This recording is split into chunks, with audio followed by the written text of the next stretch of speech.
മുസ്തഫ നബി സല്ലല്ലാഹു അലൈഹി വസല്ലമയും സിദ്ദീഖുൽ അക്ബർ റളിയല്ലാഹു അൻഹു മദീനയിലേക്ക് ഹിജ്റ പോയ സമയത്ത് ഖുറൈശികൾ പാരിതോഷികം പ്രഖ്യാപിച്ചില്ലേ? മുഹമ്മദിനെ പിടിച്ചു കൊണ്ടുവരുന്ന ആൾക്ക് സല്ലല്ലാഹു അലൈഹി വസല്ലം 100 ഒട്ടകം തരാം എന്നാണ് പ്രഖ്യാപിച്ചത്. അന്നത്തെ വലിയ പ്രഖ്യാപനമാണ് ഏത്? 100. അതിൻ്റെ അപ്പുറത്തേക്ക് വർത്താനം ഉണ്ട്, പക്ഷെ അപൂർവമാണ്. എല്ലാ കാലത്തും സംഖ്യ ഒരേ മാതിരിയല്ല. ഞാൻ പണ്ട് സ്കൂൾക്ക് പോയിരുന്ന കാലത്ത് കേട്ട ഒരു അനൗൺസ്മെൻ്റ് ഓർമ്മ ഉണ്ട്. ഇപ്പോൾ സ്കൂൾക്ക് പോയിരുന്ന സമയത്ത് ലോട്ടറിയുടെ അനൗൺസ്മെൻ്റാണ്. 1,00,000 രൂപയും മാരുതി കാറുമാണ് നിങ്ങൾക്ക് നാളെയാണ് നിങ്ങൾക്ക് തന്നെയാണ് എന്നൊക്കെ പറഞ്ഞിട്ട് അവസാനം പറയാണ് എന്തറിയോ? ജീവിതകാലം മുഴുവൻ അടിച്ച് പൊളിച്ച് ചെലവഴിച്ചാൽ തീരാത്ത 1,00,000 രൂപയും മാരുതി കാറും നിങ്ങൾക്കാണ്. കാൽച്ചായ പിടിക്കാൻ തയ്യോ 1,00,000 റുപ്യ ജീവിതകാലം മുഴുവൻ. അന്ന് അങ്ങനെയാണ്. അപ്പോൾ ഈ 100 ഒട്ടകം എന്ന് പറഞ്ഞ കാലത്ത് അതിൻ്റെ അപ്പുറത്തേക്ക് വേറെ പറയൽ പതിവില്ല. അതാണ് വർത്താനം. ഇതിങ്ങനെ കേൾക്കുമ്പോൾ നമുക്ക് തോന്നും, എന്നാൽ ഉസ്മാൻ റളിയല്ലാഹു അൻഹുവിന് നാഷണൽ ഹൈവേ ഇപ്പോൾ റോഡ് പണിയൊക്കെ നടക്കുന്നതിൻ്റെ വക്കത്ത് വാപ്പാൻ്റെ മുതൽ കിട്ടിയ കുറച്ച് തോന ഉണ്ടാവും, അതിനൊരു 10 സെൻറ്റാണ് കൊടുത്തത് ഈ കരന്ന്. അല്ല ഇപ്പോൾ എവിടുന്ന് അത് കൊടുക്കാണ്ടാവുക എന്നൊക്കെ തോന്നും നമുക്കല്ല. പിന്നെന്താ? മക്കയിൽ നിന്ന് മദീനയിലേക്ക് 2 കാല് ഊരമ്മ വെച്ചിട്ടിട്ടേ കയ്യും വീശിങ്ങാണ്ട് നടന്നു വന്ന മുഹാജിറാണ് ഉസ്മാൻ റളിയല്ലാഹു അൻഹു. ഉസ്മാൻ ആരാന്നറിയോ? റളിയല്ലാഹു അൻഹു മദീനക്കാരനല്ല. മക്കയിൽ നിന്ന് കയ്യും വീശിയിട്ട് നയാ പൈസയുടെ വകയില്ലാതെ എല്ലാം ഒഴിവാക്കിയിട്ട് കയ്യും വീശിങ്ങാണ്ട് ഊരമ്മ കാലും കെട്ടിങ്ങാണ്ട് നടന്നുകാണ്ടാണ് പോകുന്ന ആളാണ് മഹാനായ സയ്യിദുനാ ഉസ്മാൻ ഇബ്നു അഫ്ഫാൻ റളിയല്ലാഹു അൻഹു. പിന്നെന്തുകൊണ്ട് കൊടുക്കാനുണ്ടായി എന്നതിൻ്റെ ഉത്തരം കണ്ടെത്തണം നമ്മൾ. എന്തേ കൊടുക്കാണ്ടാവാൻ കാരണം? കൊടുക്കാനുള്ള മനസ്സുണ്ടായത് മാത്രമാണ്, വേറെ ഒന്നുമല്ല. മനസ്സുണ്ടോ കൊടുക്കാണ്ടാവും. മനസ്സില്ലേ കീശയ്ക്ക് ഇങ്ങനെ ഊതും. ഇത് പിരിവിന് വേണ്ടി പറയല്ലോ കേട്ടോ, ഞാൻ ഇവരോട് ആദ്യം തന്നെ പറഞ്ഞിട്ടുണ്ട് പിരിക്കൂല. അല്ല, ഇത് പറയുമ്പോൾ അങ്ങനെ ഒരു സംശയം തോന്നി. ഇത് പിരിവില്ലാത്തോടത്തേ പറയാൻ പറ്റുള്ളൂ, അതുകൊണ്ട് പറയാം. പിരിക്കാൻ വേണ്ടി പറയല്ല, ഇത് നിങ്ങൾ മനസ്സിലാക്കാൻ പറയാം. ഏതെല്ലാം നാട്ടിൽ മുസ്ലിങ്ങൾ താമസിക്കുന്ന ഏതെല്ലാം പ്രദേശങ്ങളിൽ സാമ്പത്തികമായ പുരോഗതിയെ കാണാൻ കഴിയുന്നുണ്ടോ, ഓൻ്റെ വാപ്പാൻ്റെ വാപ്പേ 3 തലമുറയിൽ ധർമ്മിഷ്ഠന്മാരുണ്ടായിരിക്കും എന്നതാണ് കാരണം. പെരിങ്ങത്തൂരല്ല, ഏത് തൂരാണെങ്കിലും നിങ്ങൾ പരിശോധിച്ചോളി. 3 തലമുറയിൽ ധർമ്മിഷ്ഠന്മാരുള്ളത് മാത്രമാണ് മുസ്ലിം സമൂഹത്തിൽ സമ്പത്തുണ്ടാവുന്നതിൻ്റെ കാരണം. അല്ലെങ്കിലും 1-ന് 10 കിട്ടുന്നത് സ്വതക്കക്ക് മാത്രമാണുള്ളത്. 100% പലിശ കിട്ടിയാൽ 1,00,000-ന് 2,00,000 റുപ്യ ഉണ്ടാവുള്ളൂ.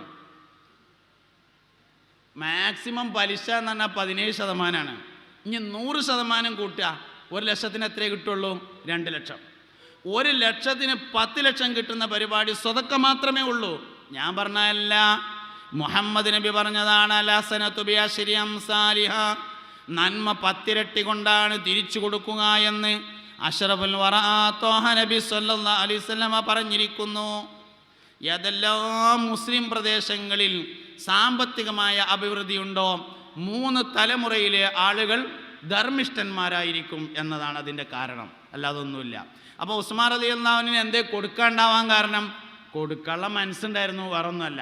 മനസ്സുണ്ടോ കൊടുക്കാണ്ടാവും. മനസ്സില്ലേ കീശയ്ക്ക് ഇങ്ങനെ ഊതും, കൊടുക്കാൻ പറ്റിയൊരു സാധനം കാണൂല. അതന്നെ മനസ്സാണ് വളരെ പ്രധാനപ്പെട്ടത്. അത് സയ്യിദുനാ ഉസ്മാൻ ഇബ്നു അഫ്ഫാൻ റളിയല്ലാഹു അൻഹുവിനുണ്ടായിരുന്നു. ഇത് നമ്മൾ പഠിക്കണം. അപ്പം എന്തേ മൊയ്യദ്ദീൻ ഷേഖ് റളിയല്ലാഹു അൻഹുവിനെ പറ്റി പറഞ്ഞതാണ്.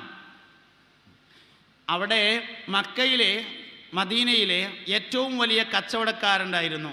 അബ്ദുറഹ്മാൻ ഇബ്നു ഔഫ് റളിയല്ലാഹു അൻഹു ആയിരുന്നു മദീനയിലെ ഏറ്റവും വലിയ കച്ചവടക്കാരൻ. സയ്യിദുനാ അബ്ദുറഹ്മാൻ ഇബ്നു ഔഫ് റളിയല്ലാഹു അൻഹു.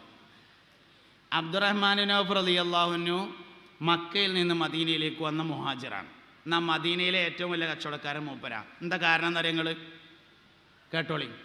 കാരണം അബ്ദുറഹ്മാൻ ഇബ്നു ഔഫ് റളിയല്ലാഹു അൻഹു മക്കയിൽ നിന്ന് മദീനയിലേക്ക് വന്നപ്പോൾ നബി സല്ലല്ലാഹു അലൈഹി വസല്ലം തങ്ങൾ മൂപ്പരെ വിളിച്ചിട്ട് മദീനക്കാരനായ ഒരു അൻസ്വാരിയായ സ്വഹാബിൻ്റെ അടുത്ത് ഏൽപ്പിച്ചിട്ട് പറഞ്ഞു, ഈ ആളെ ഇജ്ജ് കൊണ്ടേക്കോ, എന്നിട്ട് അൻ്റോടുള്ള ചോറും കൂട്ടാനും എന്താ ചിലവ് കൊടുക്കണം എന്ന് പറഞ്ഞു. നമ്മുടെ നാട്ടിൽ മുത്തല്ലിമീങ്ങൾ വന്നാൽ ആൾക്കാർക്ക് ഏൽപ്പിക്കുമല്ലോ എന്ന മാതിരി. മുത്തുനബി സല്ലല്ലാഹു അലൈഹി വസല്ലം തങ്ങൾ മദീനയിൽ വന്നതിന് ശേഷം ആദ്യമായി ചെയ്തത് അതായിരുന്നു. മക്കയിൽ നിന്ന് വന്ന മുഹാജിരിങ്ങളെ മദീനക്കാരായ ഓരോരുത്തർക്ക് ഏൽപ്പിച്ചു കൊടുക്കുകയാണ് ചെയ്തത്. അങ്ങനെ അബ്ദുറഹ്മാൻ ബിൻ ഔഫ് റളിയല്ലാഹു അൻഹുവിനെ കിട്ടിയ അൻസാരിയായ സ്വഹാബി കൊണ്ടുപോയിട്ട് വീട്ടിൽ ചെന്നിട്ട് ഭക്ഷണമൊക്കെ കൊടുത്ത് കിടക്കാൻ നേരത്തൊരു വർത്തമാനം പറഞ്ഞു. മോനെ, എനിക്ക് 2 ഈത്തപ്പനത്തോട്ടമുണ്ട്. ഈ നാളെ നേരം വെളുത്താൽ എൻ്റെ 2 ഈത്തപ്പനത്തോട്ടം ഒന്ന് നടന്ന് കാണണം. എന്നിട്ട് അതിൽ ഏറ്റവും നിനക്ക് ആകർഷണീയമായി തോന്നിയതേതാണോ അത് ഞാൻ നിനക്ക് തരാം. പിന്നെ ലേശം കൂടിയും കടന്ന ഒരു വർത്താനം കൂടിയും പറഞ്ഞു. എന്താ നിങ്ങൾ, എനിക്ക് 2 ഭാര്യമാരുണ്ട്. നാളെ നേരം വെളുത്താൽ എൻ്റെ 2 ഭാര്യമാർ ഇജൊന്ന് കാണണം. അനക്ക് പറ്റിയത് ആരാന്ന് വെച്ചാൽ ആ ഭാര്യനെ ഓളെ സമ്മതം ചോദിച്ചങ്ങാണ്ട് മൊഴിയല്ലിട്ട് എന്നെ കൊണ്ട് കെട്ടിച്ചേരാന്ന് കൂടിയും പറഞ്ഞു. ഒരുമാതിരി വർത്താനാണ് പറഞ്ഞു. അബ്ദുറഹ്മാൻ ബിൻ ഔഫ് റളിയല്ലാഹു അൻഹു പറഞ്ഞു, എനിക്ക് നിങ്ങളെ തോട്ടും വേണ്ട, എനിക്ക് നിങ്ങളെ പെണ്ണുങ്ങളെയും വേണ്ട, എനിക്ക് അങ്ങാടിയിൽ കച്ചവടം കിട്ടുന്ന സ്ഥലം കാണിച്ചു തന്നാൽ മതി എന്ന് പറഞ്ഞു. എല്ലാ സ്ഥലത്തും കച്ചവടം കിട്ടൂല. കച്ചവടം കിട്ടാത്ത സ്ഥലമാണ് എന്ന് മനസ്സിലായാൽ എത്രയും നേരത്തെ ഷട്ടർ താത്തിയാൽ അത്രയും നഷ്ടത്തിൻ്റെ കണക്ക് കുറക്കാവുന്നതാണ്. കിട്ടണ സ്ഥലമാണെങ്കിൽ പിടിച്ചു നിന്നാൽ മതി.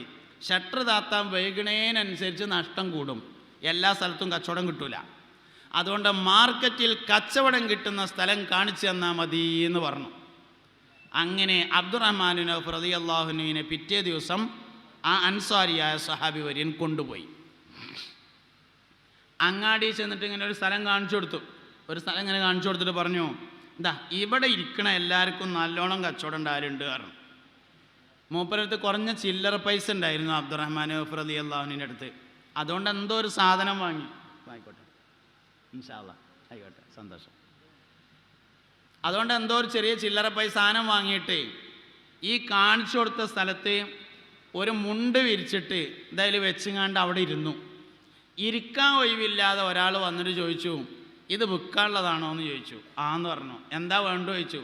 ചെറിയൊരു ലാഭം കൂട്ടി പറഞ്ഞു. അതുകൊണ്ടായി അതും കൂടിയും കൂട്ടിയിട്ട് വേറൊരു സാധനം വാങ്ങിങ്ങാണ്ട് ഒരു ഭാഗത്തിരുന്നു.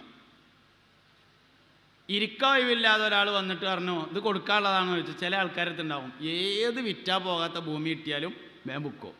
അതെന്നെ അബ്ദുറഹ്മാൻ ബിൻ ഔഫ്. എന്താ കാരണം? കച്ചവടം ഉണ്ടായതല്ല എൻ്റെ വിഷയം. എന്തേ കാരണം? ഓസിക്കുള്ളത് വേണ്ടെന്ന് വെച്ചു. അതാ കാരണം. നമ്മൾ ഓസിക്ക് കിട്ടിയാൽ ഓൽമെൻറ്റും തിന്നും എന്നതാണ് പരിപാടി.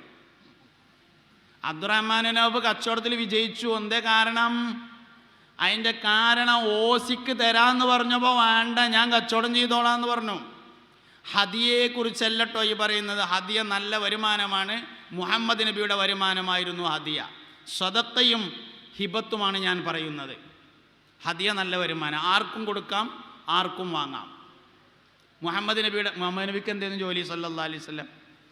ഒരു പണിയില്ല സല്ലല്ലാഹു അലൈഹി വസല്ലം. ആട് നോക്കാൻ പോയതൊക്കെ എത്രയോ കാലങ്ങൾക്ക് മുമ്പാണ്. കച്ചവടത്തിന് പോയത് 25-ാമത്തെ വയസ്സിൽ ഖദീജ ബിയുടെ കച്ചവടത്തിന് പോയത്.